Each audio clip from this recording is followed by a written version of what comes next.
welcome back to my channel. I hope you're all doing well out there, and today we're going to head back to the early 90s for an R-rated action movie. But before we do that, do me a favor, like, comment, and subscribe.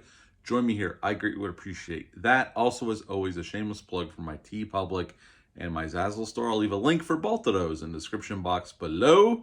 And today we're going to go back to 1991 for The Perfect Weapon. Yes, Perfect Weapon came out March 15th of 1991. It's rated R. It's an hour and 23 minutes long, which is a big strength of this movie. Had a budget of $10 million, and upon release, it made $14 million. This was directed by Mark DeSalle. Now, he is no stranger to martial arts films. He had actually directed Kickboxer with Van Damme in '89, and he had also was a producer on Bloodsport.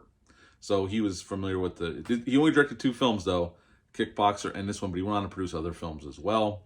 Now, in this film, I'm only going to mention 2 actors, but there are a few, I'm going to mention 3 actors, but there's a few actors that you would recognize. There's some character actors that have popped up in many other films. First one is our star, our hero of this movie is Jeff Speakman. He plays Jeff, funny enough. And he was he was actually very well trained in Kempo Karate. What that means, I don't know. I'm not familiar with the different fighting styles. I know what karate is, what Kempo Karate is, I don't know.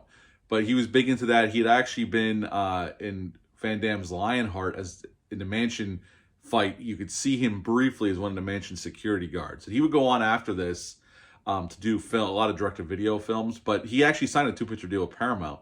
This was the first film. The second film never happened. We'll talk about it. James Hong, the great James Hong, who's had a very long career, has been in a ton of films. He plays Young in this film. He is a Chinese mob boss. And Professor Tanaka makes an appearance as Young's enforcer, and he was Sub-Zero in The Running Man, although he's been in many films over the years. He passed away several years ago, but he was in a lot of films, especially in the 80s. This film has a very basic story. I mean, the plot of this film is pretty much, Jeff, as a young boy, was very troubled. His father wanted him to get some discipline. His father was a police officer. His friend got him into karate, and Jeff started coming around. He got into sports, but then something happened. His little brother this football player started giving his little brother crap, and he defended his little brother and hurt the football player, and his dad kicked him out. So he moved away. He's been estranged from his family for quite some time, moved away. He gets a call from his father's friend, who was kind of like another father figure to him, and he's having problems, so Jeff makes a beeline back to LA. His friend gets killed, and he's trying to figure out what the hell is going on. And pretty much we just go from scene to scene of him investigating, getting into fights. And at the end of the film, we have our last battle on a dock, and which was big back then. I guess this film and Double Impact both end on docks where the finale takes place. And Jeff defeats the bad guys and avenges his friend's death. And that is pretty much The Perfect Weapon. So what to like about this film? Well, the action's good. The fight scenes are well done. And knowing that Jeff Speakman could really do the fights, it's always more impressive to me than somebody who's faking it and using stunt doubles. And, so the fights come off really well. The story is nothing to write home about. It's a very basic story about revenge. Pretty much his friend gets killed, and he wants to avenge his friend, and that's pretty much it. They do flashbacks to show what happened to Jeff when he was younger, as he's driving to LA. But really, Jeff Speakman does fine here for what he's given to do. He's not the worst actor in the world. He's not the best either, but he's not the worst.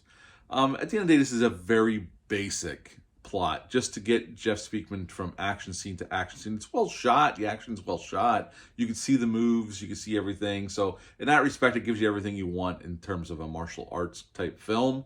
But it's not the greatest of the period. But for his first time out, Jeff Speakman does well. Now, they were planning to do a sequel to this film. But the regime at Paramount changed. The higher-ups changed and they decided not to do it. And basically the contract fell through, so he never did the second film with Paramount. And like I said, Jeff Speakman would go on to do other films, but mostly it was all direct-to-video stuff. At the end of the day, this is a film I remember renting from the video store when I was a kid. I used to rent this once a year and watch it. It's a movie I have nostalgia for. You can get this Blu-ray on Amazon. I think it was on sale. I think I saw it recently for like $12, $13. If you're a fan of 90s action, it's not the greatest. I'm not claiming it is, but it's a fun, quick. The hour and 23-minute runtime is a big plus in this movie's favor. It moves at a shot. It doesn't waste any time. And that is definitely one of its strengths. So, even though the plot's not the greatest, you're getting from action scene to action scene. So really, you'll have enough fun just with the action scenes alone. At the end of the day, I would give The Perfect Weapon a 7 out of 10. 7 out of 10 for The Perfect Weapon. Have you ever seen this movie? Leave a comment down below. Let me know what your thoughts are on this one. Do me a favor, hit the subscribe button, hit the thumbs up. I'd greatly appreciate that. That's it for this one. I'll be back soon with another review. Until next time, bye.